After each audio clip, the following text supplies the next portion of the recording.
Gracious good day, everybody. My name is Mike Merriman, and I'm a member of Three Strand Freedom Ministry. Today, we'd like to talk about prayer. It's my favorite subject. One theme today that I want to speak to you about is taking a trip. Now, I just came back from a trip. I went to visit my daughter, and I haven't seen her in a year, and it was so amazing. It was so good to see her face to face. We do the Facebook time and everything and all that, and it's wonderful. You know, I love the technology that we have the ability to do that.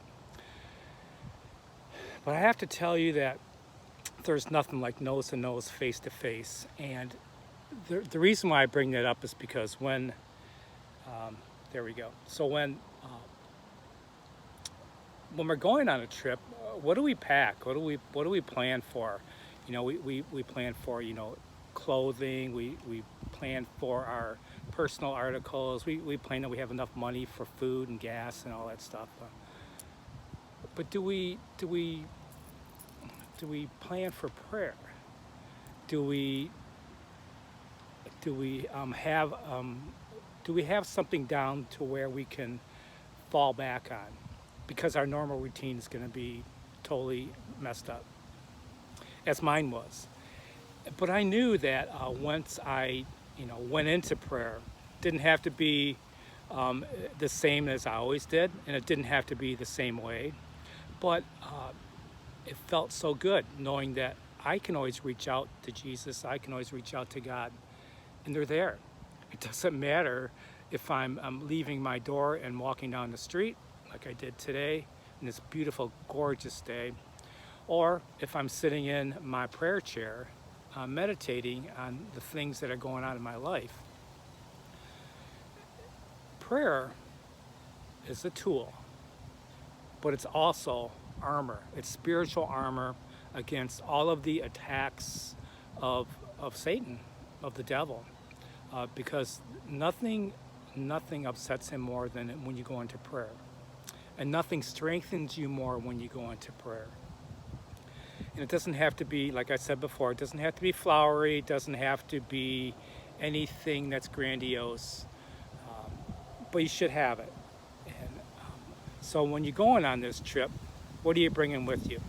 Are you bringing some prayer books? Are you bringing your favorite sayings? Are you delving into other things? As far as different prayers and stuff, which is amazing. You're on a trip, you may as well go discover other ways to connect with God and Jesus.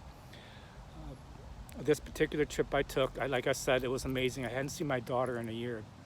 But what I did was, she is in Brooklyn. Look at that sun coming through. She is in Brooklyn, and she's just been surrounded by a lot of junk that's going on in our country today. And she's full of fear.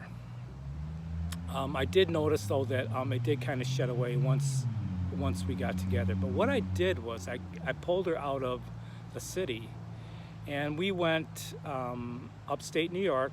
We rented out a place, and we went on hikes. We went and visited this thing here, this nature. And we brought our dog with her and another friend, and so it was perfect. It was perfect. And one of the things that happened for me was I was not in my routine of prayer, which is fine, because I still have my armor on, and I still love God and Jesus with all my heart. But I offered up that day, whatever was going to occur, whatever we were going to walk through, I was going to make the day my prayer.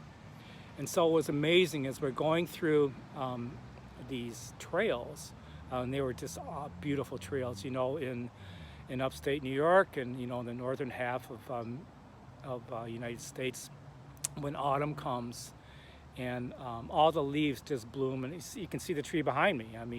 And there's reds and yellows and oranges, and just a myriad of God's palette. And so we're walking up these trails, and all these colors are coming down, and I was just offering the moment of the love that I have for God and Jesus, and the love that I have for my daughter up.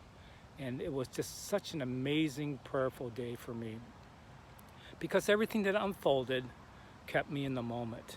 And that was another thing that you know, you do when you go on a trip. Do you plan, go, go, go, go, go, do, or do you just try to kick back, figure out you're going to do one or two things and just enjoy the moment? And I think that was the biggest thing that was a blessing for me, was that I enjoyed the moment. And you know, I didn't go down the road of, well, this person looks at the world this way, or that person looks at the world that way, or you should do this, or why aren't you? You know, there wasn't any judgments at all. There wasn't any ill will. It was a wonderful 3 or 4 days of just checking in with my daughter, and having her friend there was amazing too. She's a wonderful individual. I will also tell you that neither of them are of my faith, but that doesn't stop me from praying on them, and they know it.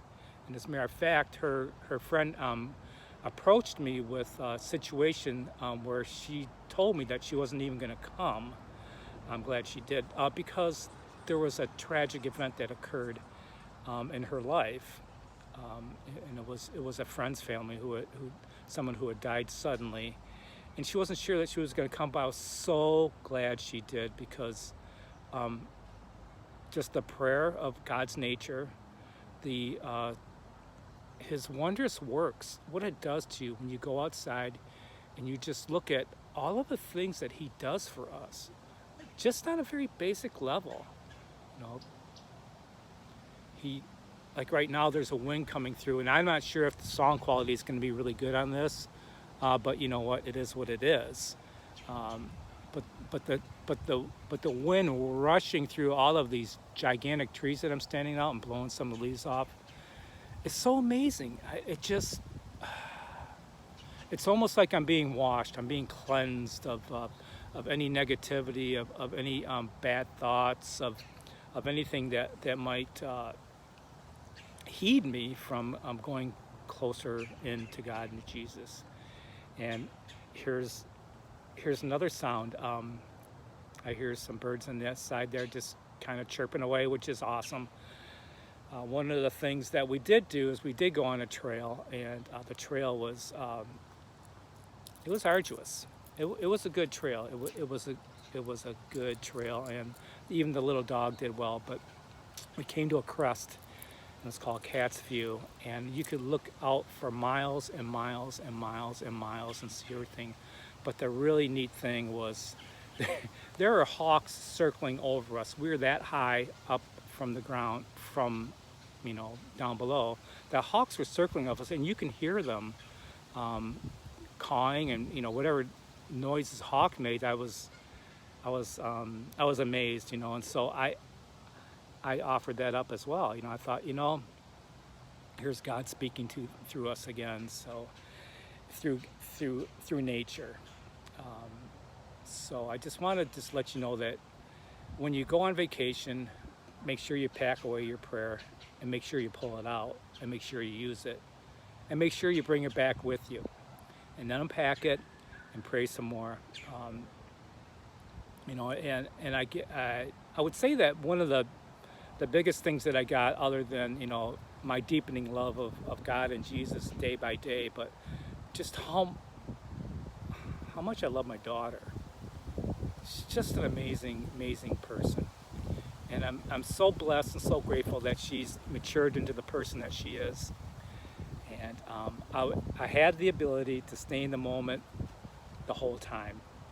Didn't go off the rails. I didn't even know there were rails there. So, and just, so the biggest thing is, even in prayer, just stay in the moment. Don't force it.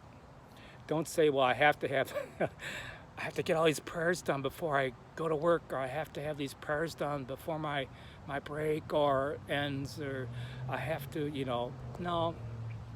You know, one of the coolest things is there's a Saint Mother Teresa of Calcutta. She's very, very dear to me. I have a deep devotion to her. I don't pull her out all the time, or I don't pull her out as much as I should. But one of the things that she said was, you know, by the end of the day, if I haven't gotten everything done that's on the list, it's too bad. The day's done. I've gone as far as I could. It's just going to have to wait and rest, because she knew, just like Jesus did, when it was just too much, or he or she, as in Saint Mother Teresa of Calcutta did, when they reached the end of their energy level, the end of the rope, they stopped.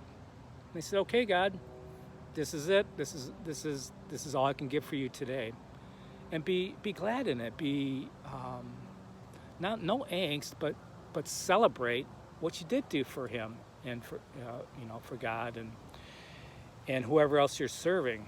So, kind of rambling on about this, but okay. So, the takeaway is, when you go on a trip, take prayer. When you come back home, have your prayer. And the biggest thing, if you can, at least for these few minutes or so, stay in the moment. Stay in the moment and enjoy God's handiwork. Gracious good day. And if you like this, like, share, and subscribe. And hit the notification button. And we'll see you soon. This is Mike Merriman for 3 Strand Freedom Ministry, saying God bless you all.